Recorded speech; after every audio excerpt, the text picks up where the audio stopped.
You ready? You got me running, you got me running, got me running. Shake it, shake it, shake it, baby.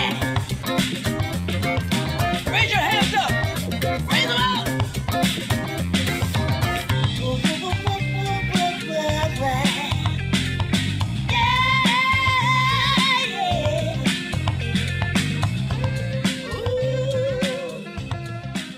Hello, everyone, and welcome. It is Thursday, and it is the next episode here of the Currency Call presented by Forex Trading Asia.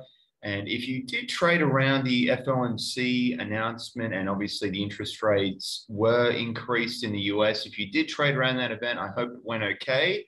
And I hope you're not feeling too tired as well, just depending on the time zone you're in. It was very early for GMT +8 time zone viewers. And we will have a summary thanks to Kim Hong as well today on that. And also the upcoming Bank of Japan monetary policy statement. It's quite a bit coming out for the Bank of Japan tomorrow. So that will be a preview of that thanks to Kim Hong. We've got Jin going through the yen and gold as well, a little bit to discuss there. And I also will be discussing the US dollar index and a little bit into what we saw with the bond yield movements and how the equity markets responded as well, which was quite bullish, in fact. But before we get into all of that, I will just go through the disclaimer and I will share it now.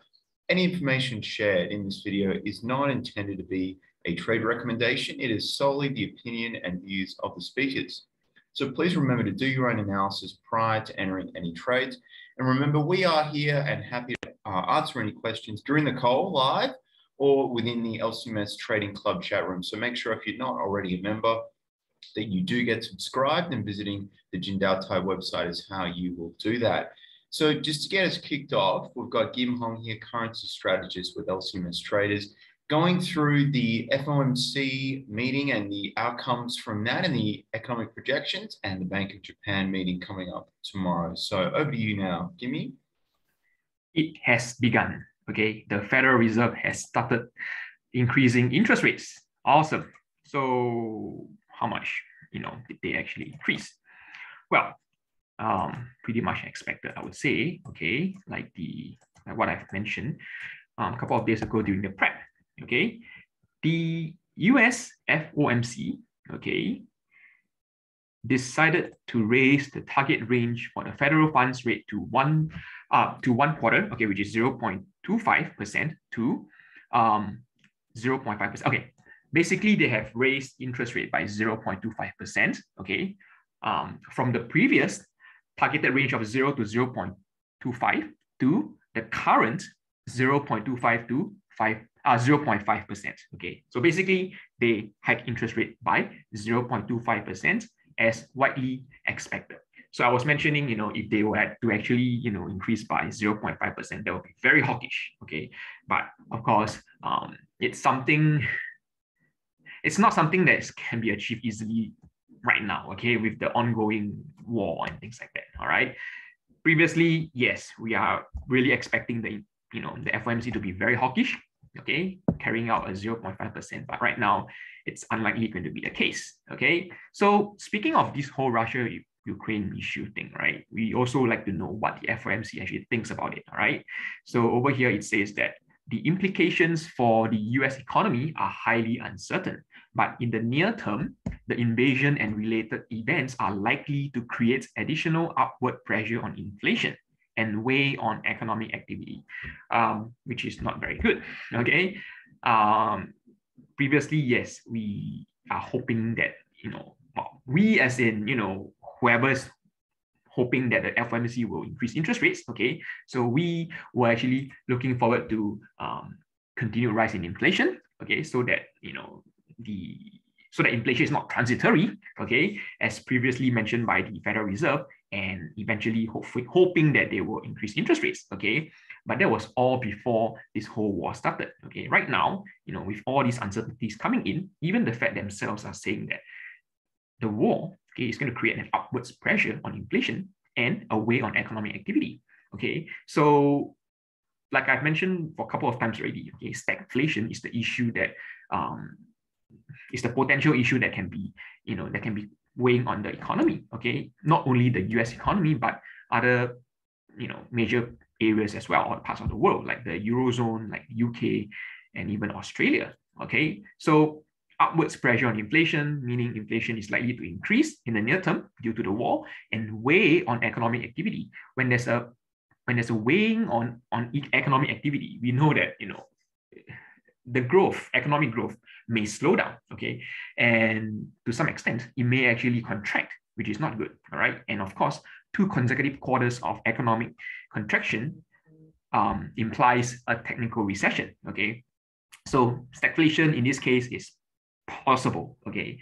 A stagnation of economic activity and in continued rise in inflation, hence stagflation, okay? So this is the Federal Reserve's view on, this whole Ukraine-Russian war that's ongoing, okay? So nonetheless, they still did hike interest rates by 0.25%. It's the start, okay? It's the start of a series of rate hike, all right? Why do I say a series of rate hike? Let me look for the key points over here. Where is it? Okay, so the committee decided to raise the target range for the federal funds rate to 1/4 to 1/4 to 1/2, okay, and anticipates that ongoing increases in the target range will be appropriate, okay. So basically, this short sentence over here basically tells us that, the central bank is definitely expecting more rates to come in the near future, okay. To make all these things more clear, actually, I will head over to the economic projection materials, okay, that was being released on a quarterly basis, okay, that was being released yesterday, so that you guys will know what I mean by that, okay. But before that, one last thing, other than interest rate hike, okay, we can also be expecting the central bank, okay, to carry out unwinding of bonds, okay? So over here, it says that in addition, the committee expects to begin reducing its holdings of treasury securities and agency debt and agency mortgage-backed securities at a coming meeting, okay? So not right now, not yet, all right? But probably the next meeting in May, okay? They may actually provide us with more information as to, the pace of unwinding of bonds, and probably when will it start. Okay, it can actually start as soon as May, okay, depending on how this whole economic situation goes and things like that. All right, and it's something that we will have to look forward to. It's something important that we'll look forward to for the during the next meeting in May. Okay, so and the last point before you jump to the projections, Kim Hong, we came so close to a 0.5% increase. If you look at the voting at the bottom. Okay, so yeah, so out of the I think 10 over members over here, okay, who actually voted for this rate hike, okay, only one of them, okay, actually everyone voted for a rate hike, okay, but one of them, okay, James Bullard, actually voted for 0.5%, okay. So you can see that voting against this action was James Bullard, who preferred at this meeting to raise target range for the federal funds rate by 0.5%. But of course, it's 1 against 10 over members. Okay, I think like 16 or 17 members or something like that. Okay, so of course, the final conclusion is a 0.25% rate hike by the Federal Reserve. It's actually something like how the Bank of England carried out the rate hike. I think the previous one. Yeah, I think it was the previous one, the second rate hike. Okay, so I think 5 out of 9 voted for a 0.25% rate hike, and then 4 out of 9 voted for a 0.5%. So in the end, the winner is definitely the group that voted for a 0.25% rate hike. Okay, so similarly over here, there's this whole voting system among the committee members of the FOMC. Okay, and then all except one voted for 0.25%. Okay, but James Bullard, of course, all the while we know that he's more of a hawk rather than a dove. Okay, so to him, I think it's not a surprise that he actually voted, for 0.5% this time around. Okay, because previously, during their individual speech and what do you call that? Opening speeches and interviews. Okay, James Bullard has been very hawkish, saying that we must get interest rate hike going ASAP, okay? And to start off, we must have a 0.5%, okay? But all this was before the war, okay? But then, right now, with the war coming in and more uncertainties coming in, he's still voting for a 0.5% rate hike. But we can see that he's alone, okay? Nobody is with him, all right? I guess the other hawks are also like, taking a step back because of too much uncertainties, okay, coming in from all this war and things like that, okay? It's not so much of a COVID issue right now, okay? Not so much of a COVID restrictions right now. It's more, like the developments in the whole Russia-Ukraine war that's putting all these things off, okay? So yeah, one member, but nonetheless, okay, all these, I would say all these members actually, they are still voting for a rate hike nonetheless, okay? And to make it more hawkish, okay, we will definitely have to go over to the summary of economic projections. Before I head over to the dot plot, okay, let me just go through the, economic indicators, okay? Let's see how the Federal Reserve members actually project the three main economic indicators to be in the near future, okay? So let's start off with, let's just start off with inflation, okay? I'll prefer to look at central tendency, okay? So median is the median value that they project. Range is basically from the lowest to the highest. And then central tendency is basically the average, but then with the lowest and the highest data point being removed. So it's more, I would say, it's more averaged out, okay?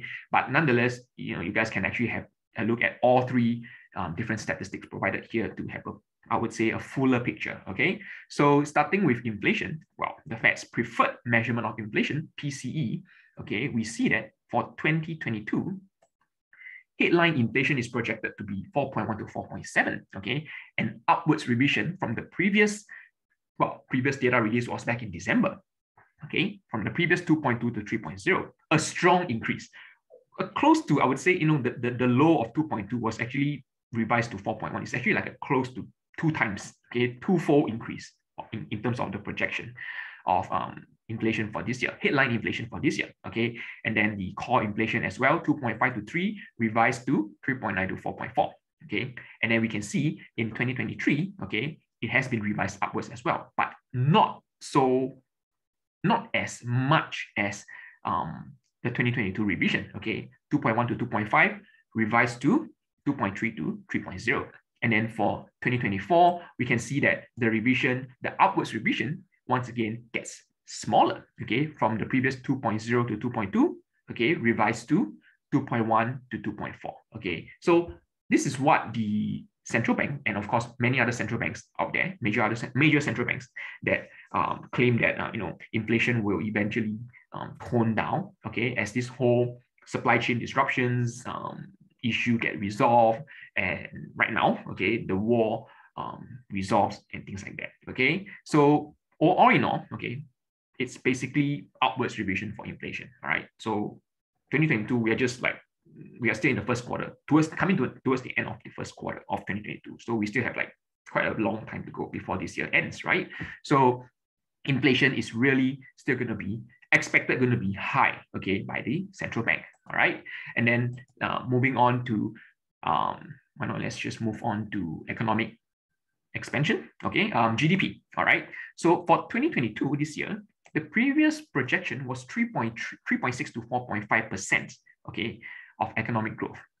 But then it has since been revised downwards to the range of 2.5 to 3.0, okay? So yeah, as you guys probably have already guessed it, okay, it's mainly due to the ongoing war that creates tons of uncertainties, all right? And then in 2023, the previous projection was 2.0 to 2.5, and then the current projection is 2.1 to 2.5. I would say a slight increase in the lower figure, okay, from 2 to 2.1, all right? And then for 2024, no change, okay? So the main concern is 2022, okay? With this downwards revision, okay, will we still be seeing more downwards revision of the economic projections for this specific economic indicator over here for the GDP, okay? In the next meeting in June, okay, June's meeting. June's meeting will be when they will actually release another set of quarterly economic projections. Okay, will we continue to see this downwards revision? That's the thing. Okay, because if more downwards revision of GDP were to come in the next few quarters, okay, then yeah, I think stagflation is probably, pretty much cemented into the US economy. Okay, inflation is still expected to run hot. Okay, while GDP, economic growth, is expected to slow down. Okay, not yet to contraction. Okay, but still a slowdown, which may be an early sign of stagflation. Okay, so something that we have to pay attention to. Okay, but it's something that we can only the data can only be received in the next quarter's meeting in June. Okay, and then the unemployment rate. Okay, little change, I would say. Okay, the previous projection was 3.4 to 3.7 for 2022. Okay, and then this time around it's 3.4 to 3.6. Okay, like I've mentioned during the release of the most recent NFP data. Okay, unemployment rate in the US has already reached very, very, very, very low. Okay, and it's coming close to the pre-pandemic level already. I think it was, 3.9 or 4 or something like that. Okay, while the pre-pandemic level is around, I think 3.6 to 3.8. Okay, so the so naturally the FOMC, the revision of the projection of unemployment rate. Okay, if there's any downwards revision, it's going to be very, very small. Okay, previous 3.4 to 3.7, right now 3.4 to 3.6 for 2022.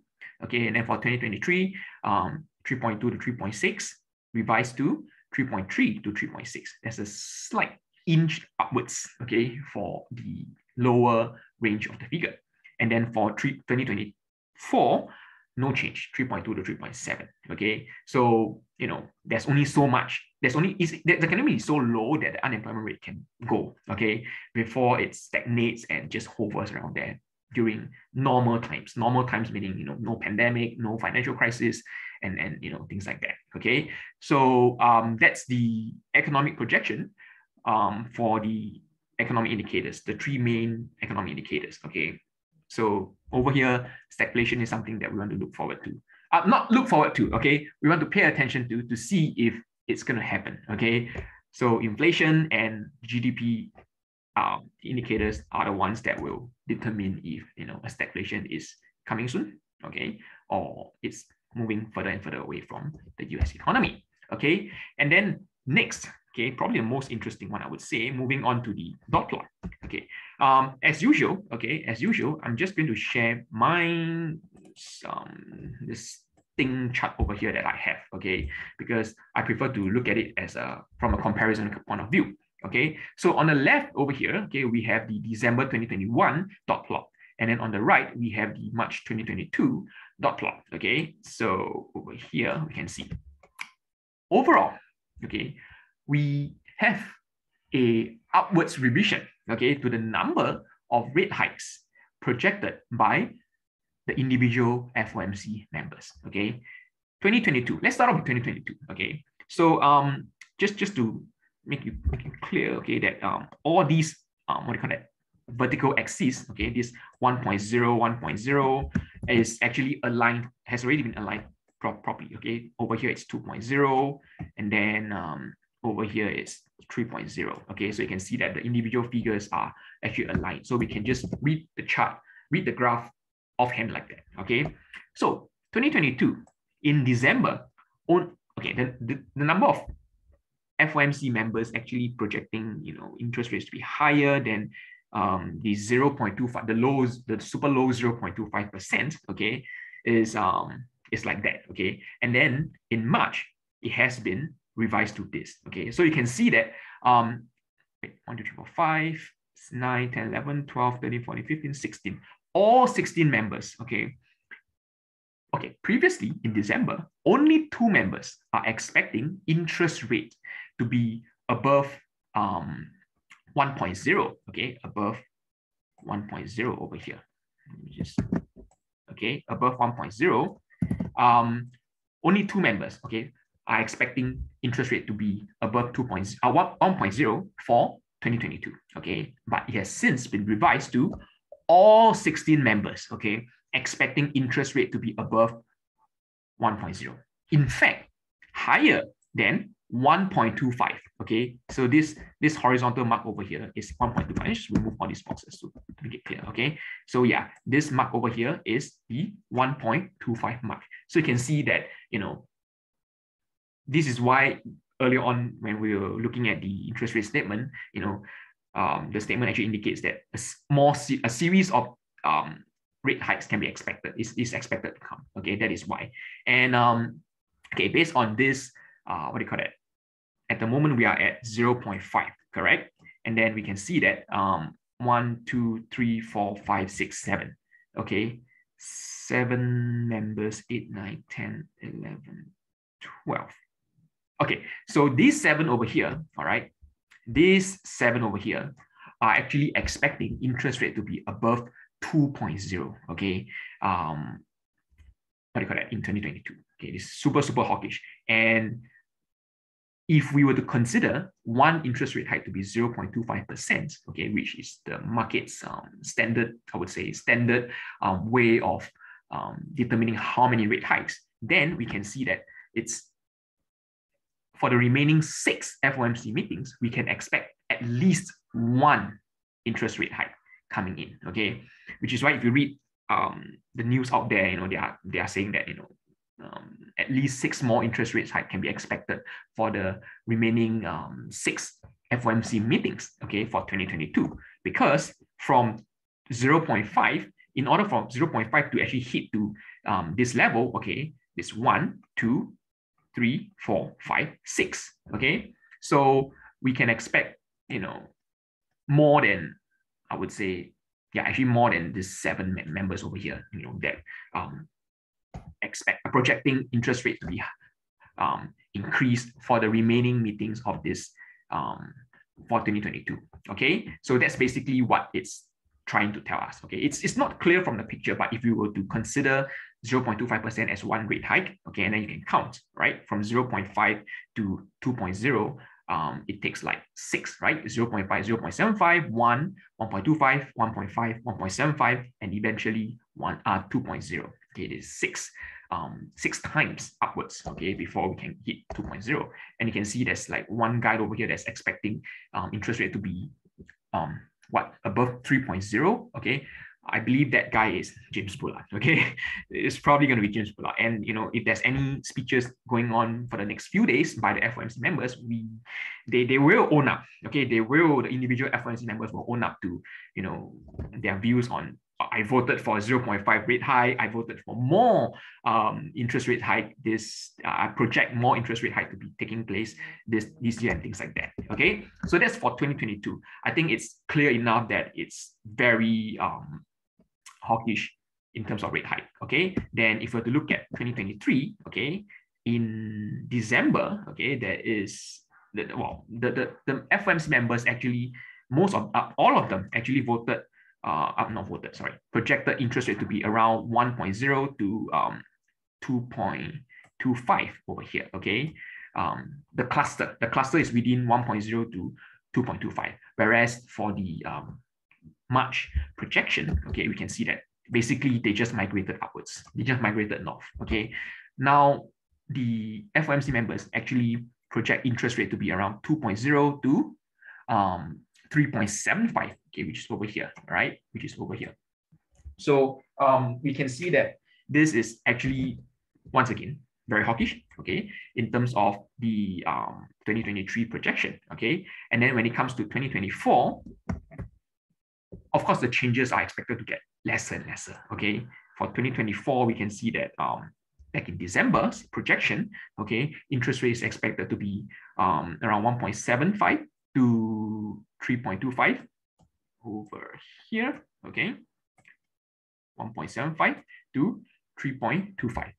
And then for the March projection, we have this one over here, okay, which is expected to be 2.0, okay, to 3.75, okay. So there's still, I would say, a slight move upwards, okay, in terms of the dots, indicating that the previously hawkish members of the FOMC gets slightly more hawkish, okay, when it comes to interest rates level in 2024, okay? And then of course, in the end, the longer run is pretty much, I would say, yeah, the range is still unchanged, okay, at 2.0 to 3, 2.0 to 3, okay? So I wouldn't be so concerned about the longer run, okay? I'll be more concerned with 2022, okay? Like I've said, we are still in the first quarter of 2022. We still have like 9 more months, which is 6 more meetings for the FOMC,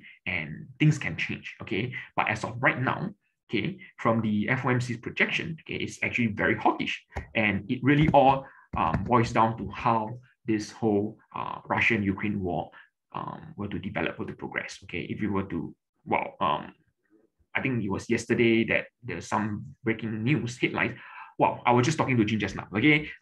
Just hours before this FOMC release, okay, there was actually an optimistic headline, okay, coming from the whole Russian-Ukraine war that says that progress has been made in terms of discussions towards ceasing of the attacks and things like that, okay. Then it actually led to strengthening of, well, you guys already know, the risky currencies, okay. And of course, US dollar actually took a bit of a hit, okay, at that time.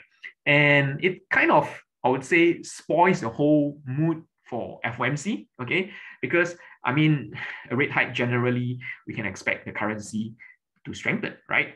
Although it's a 0.25% rate hike, but seeing all these hawkish projections coming, dot plot coming in from the FOMC, we can actually expect the the strengthening of US dollar to be more sustainable, okay? Although it's a 0.25% rate hike, okay? But then because, you know, like I said right now, the whole world is just focusing on the war, okay? The war basically supersedes monetary policies, supersedes COVID right now, to be honest, okay? So yeah, you know, the move earlier today during the FOMC release, okay, was actually pretty, I would say, it's actually pretty disappointing, okay? The US dollar did strengthen, okay, when the FOMC announcement was being made, okay, but yeah, it actually lost back all the gains, and you know, the US dollar actually weakened back, and right now we are at some levels that I myself don't even know how am I supposed to trade for today until further headlines are being released to give me a better, clearer direction, okay? So this really poses a bit of a trickiness in terms of trading right now, okay? Hawkish Fed, and then good news coming in from, or the positive news, okay, optimistic news coming in from the Russia-Ukraine war, okay? So that's for the FOMC, what do you call it? Breakdown of what happened, all right? They will be meeting next in 5th of May, okay? So taking 1 month off, which is good, I would say. This will give the FOMC more time to actually, I would say, to look at the developments, focus on developments of the whole war before deciding if they should carry out a more hawkish hike, maybe a 0.5% rate hike in the May's meeting. Okay, so right now, do we have any questions on this FOMC? It's a bit, I would say, tricky. I mean, it's always tricky when it comes to monetary policy. Would there be time to briefly mention what stagflation would mean for different markets and most people? Yeah, so, okay, I think we'll go through that in the club. But basically, yeah, like I've mentioned, what is stagflation? Stagflation is basically, we continue to see inflation rising, okay? But then economic growth stagnated, okay? The economic growth is not, GDP is not increasing, okay? The economy is not expanding. The economy is not growing, but inflation continues to rise, okay? That's stagflation. And for more, we will talk about it in the club, okay? So moving on from one central bank to the next, okay? The Bank of Japan, okay, will be announcing their monetary policy decision tomorrow, as usual, at an undisclosed timing, okay? But based on previous tons of meetings already, okay, we know that they always clash with our currency call, okay? So we may actually do some ad hoc switch over to the Bank of Japan statement, or maybe headlines and things like that, to see if there's any changes, okay? But to be honest, okay, expect no change in the monetary policy, okay? interest rate is still going to be unchanged at negative 0.10%. Okay. Earlier on today, I think it's just like 1 hour ago or something like that. Kuroda, I'm not sure if he was actually speaking or having an interview. There was no information on that and things like that. He actually mentioned that he will continue. The BOJ will continue easing until the inflation rate actually hits the central bank's 2.0% target. Okay. Personally, right now, I'm not sure how they can continue to ease further, apart from buying more bonds, which is pretty not good, I would say. Okay, because no change is expected, yes, and I'm actually expecting the central bank to maintain their super easy policy. Okay, super easy policy meaning super loose policy, like they are not going to end QE anytime, like end QE as a whole, okay, or increase interest rate, okay, because first of all, okay, inflation is still nowhere close to the 2.0% target, okay. Second, the Ukraine-Russian war has added more uncertainty. Now, if this war has added uncertainty to other major economies like the US, like the UK, Australia, New Zealand, Europe, okay, hence impacting the central bank's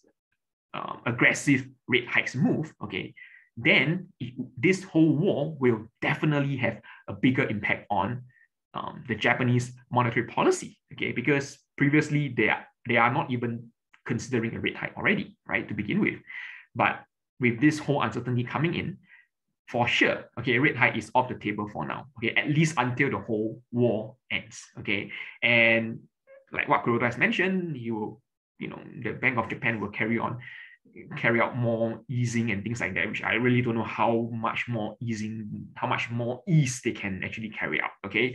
But nonetheless, expect no change in monetary policy tomorrow, and hence, Japanese yen is unlikely going to have a big impact in terms of movements, okay, due to the BOJ's meeting, okay. But still, we will want to know what kind of further easing they can carry out, okay, tomorrow. Hopefully they will talk about it tomorrow. Otherwise, we can actually expect it to be an non-eventful kind of event, not kind of a monetary policy decision, okay. But I would actually pay more attention to the April's BOJ meeting, okay, because the April's BOJ meeting, they will be releasing the quarterly economic projection materials. Now that will give us a clearer view of where, like I've mentioned, the three main economic indicators: unemployment rate, inflation, and GDP will be at, okay, based on the Bank of Japan's committee members' projection, okay. And that will probably be a better time to announce any further easing measures and things like that from the Bank of Japan, okay. So for tomorrow's meeting, yeah, just expect no change and things like that, okay. And before I hand over, just a reminder, okay, that the Bank of England will be announcing their monetary policy decision tonight, okay, at 2000 GMT plus 8. If you guys missed the currency call, I think it was yesterday, okay, head over to the YouTube channel, okay, and watch the currency call yesterday, because I gave a prep on what will go down what will likely go down during the Bank of England's monetary policy decision later tonight. Okay, so with that, I will hand it over to Scott for his analysis on the DXY. Over to you, Scotty. All right, thanks, Kim, for that comprehensive summary of the monetary policy report and the economic projections. Make sure you do review the video if you did miss anything as well. And what I'll get into is US dollar index. Interesting where it is on the chart right now. And we are seeing it approach that 98.23 level as well of support. So just as you can see, really the market was okay to sell off into the news that we did have, with really everything was as expected when it came to the interest rate decision. Now, if you look further into the economic projections and then also the dot plot information that Gim was showing, that there are, certain surprises when it comes to comparing December to March. But for now, it looks like, and from a price action standpoint, we're really close to getting down to 98. 28 support. Recent lows have been 97.70, but I don't know if we're going to break down that low. We do have gold rallying a little bit as well. So we had a situation where markets did have this priced in.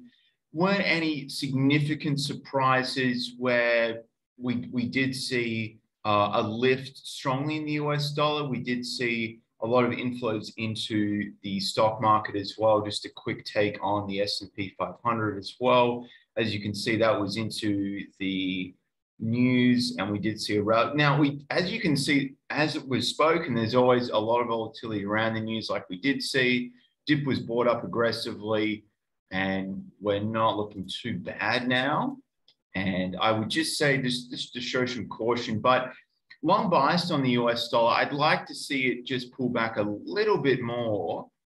And I'll just be really just being a little more conservative here. I want to wait a little later into tonight. We don't really have a lot of news out coming for tonight for the US either. In fact, it's just building permits. So want to see how the market absorbs this and then go from there for the US dollar index as, long bias, but into a bit more of a pullback still. Now, we do have Jin going through the yen pairs and also gold for this busy episode. So I will hand it over to you now, Jin. All right. Thanks for that, Scotty. And also, Gimme just went off, but, thanks for the detail in that, Gimme. So what we actually did was on Tuesday night when we were sharing with our club members during the session about a bit of a early lead up to the FOMC prep. We were talking about a possible priced in scenario where the markets were actually, at 0.25% increase. There's quite a expected increase coming from the FOMC. So that's probably one reason why we saw the dollar strengthen briefly. And then after that, we continued to weaken again because 0.25 didn't come as a surprise. Talk was actually, markets were actually looking to see whether the Fed would be a little bit more aggressive and go to that 0.5% increase, but didn't happen with the uncertainty or the conflict happening in the Russia-Ukraine border being one of the main reasons. Putting that into consideration, what we're actually looking at here, before we get into the US yen, is that with the news leading up, we do have the Bank of England rates decision tonight. For Traders Club members, please remember 8 p.m. we will be having a session tonight as well. So we will be guiding you through that and possibly trading through this news together. And then also what we have tomorrow, not a lot of news, but the Bank of Japan's monetary policy statement and rates decision, which we don't expect a change. No big surprises there. As we are into the end of the week, later watching into next week, we do have the UK CPI numbers on Wednesday, and then also the Euro PMI numbers, Swiss, and on Friday, not much news. So you can see that what this means is looking at the dollar yen here, we're seeing dollar yen rise up, right? We've seen that dollar weaken, but the dollar yen push up because of that weakness to the yen pair or to the Bank of Japan, where they actually came out and said that they might be looking at further easing or to remain accommodative to achieve their targets. We saw that move towards that 119 level since the last time we spoke about it on the 15th, which was on Tuesday, saying that if it broke above this 118 or if it bounced off this 118, we can trade it up towards that 119 level. At this point, for the US yen, what I anticipate is that we might see it continue moving up above this 119 level, possibly even towards that 121 level. But I think that we might see a retracement back down, possibly to test or come very close towards this 118 level before bouncing back up again. Similar to what happened here, this was a good about 50 pip move towards the downside. What I think is likely to happen is that we will see it come back down towards this point before you can look for a buying opportunity from this 118.14 level again. Tight stop loss of about 30 pips, take profit at about almost 90 pips, almost a 1:3 risk reward ratio back up towards that 119 level. I think that this is quite a likely move for the US yen on the H4 time frame. Alternatively, what could happen is that we could see it sit in consolidation at this 119 level and break higher towards that 121 level. So if that does happen, so you have two trade opportunities here, either to let it retrace back down and then buy it back above this 118 level towards 119, or if it sits in consolidation, break above 119, then you can look for that buying opportunity there. Again, take profit at about 150. I think this is very ambitious at 150. Stop loss at about 50 pips, a 1:3 risk reward ratio towards the upside, towards that 121 resistance level. I like this trade idea a bit more. I like the idea that it's going to retrace back down and buy it back up more than breaking above this 119 level, because I don't think it's going to move in a straight line upwards. I think we're going to see some retracement, some profit taking, some speculation that it's going to come back down again before buying back up. So be a little bit more careful on the US yen. Still looking for it to move higher, but looking for that retracement first. With that said about the US yen, looking at the Euro yen. Euro yen, same thing like the US yen, has been on the upward move, mainly driven by both the US yen going higher and also now the euro dollar moving towards the upside. This is one reason why I think that retracement is likely to happen across the board, is that we're seeing that happen now on the euro yen. I'll show you briefly on the euro dollar as well. It's come up, hit that very close towards that 1.1070 resistance level, possibly seeing some resistance there and that retracement. So back to the euro yen, I think that we're going to see it come back down towards 130.61, bounce around this level before possibly moving higher again. So again, I'm looking for that buying opportunity only if it bounces off this support level. Take profit about 100 pips. Stop loss, I'll keep it very tight in this case at about 30. So you're looking at a 1:2.5 risk reward ratio towards the upside for the euro yen, but it needs to come back down. It needs to bounce.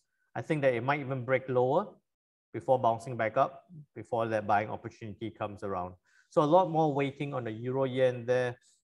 I don't think it will retrace all the way down, because I don't think the US yen is going to turn back down significantly. And also, I don't think that the euro dollar will turn back down significantly despite the conflict in the Russia-Ukraine borders. There has been talk about a possible negotiation for ceasefire and peace there. So we might see some correction for the euro dollar and hence that further upside. With that said, now looking at the pound yen. Pound yen, the last time we spoke about it, same thing on the 15th. We're looking for it to break above this 154.50 level.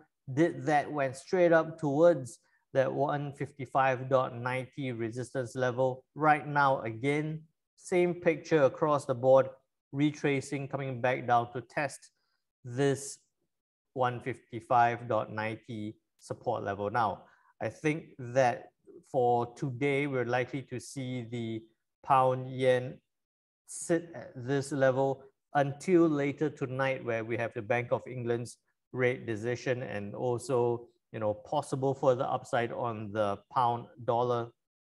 So similar to what happened here on the 23rd of Feb, we've seen it sit at this level, retrace back down, bounce at this level here. I anticipate the same thing to happen, bounce around. Later tonight, we'll be guiding you through that possible trade where we'll see it bounce down, test this level before testing higher again, possibly towards the 157.80 level, stop loss about 50-60 pips. So you're looking at a 1:2.6 risk reward ratio towards the upside for the pound yen. But this will be later tonight during the 8 p.m. GMT plus 8 Bank of England's rate decision. What you should note here as well is that for the US yen, the euro yen, and the pound yen, we're all looking at it moving towards the upside. Most likely scenario is that you shouldn't be entering into all three trades, and also that this three will not be happening all at the same time. So, set yourself some trade priorities, possibly the US yen first. Euro yen a bit unlikely, I think, a lot more weighting there, and then pound yen later tonight with the Bank of England's rate decision. So you can stagger your trades into different times, activating different trades, not all three across the board at the same time. With all that said, now looking at gold. Gold, last time we looked at it, we said that it was along that trend line, looking for it to bounce significantly higher. It bounced, but not as much as we expected. And now it's retraced all the way back down. Did test this 1900 level. You can see this tail testing 1900, and we're seeing that bounce again. So I think that putting in a line there at 1900, where that's tested, I think what we're likely to see from here is that move back up. And I think that the equilibrium point for gold would probably be just below 2000. We'll possibly see it track up and stay within that 2000 to 1980 zone in that area here, So we'll probably see that move higher. But, unless we're going to see some big surprises come from the Russia-Ukraine area, I think this will be a gradual move back up towards that area. So quite a lot to share today. With that, again, another reminder for all Traders Club members, session tonight at 8 p.m. GMT plus 8. With that, I'll pass it back to you, Scotty. Thanks for that, Jin. And remember, everybody, if you did miss something, make sure you review the video for today. There was a lot discussed as well. Thanks for all the members joining us live, and I hope to see everyone tomorrow for crypto and CAD and oil analysis. Bye for now, everyone, and have a great rest of your day.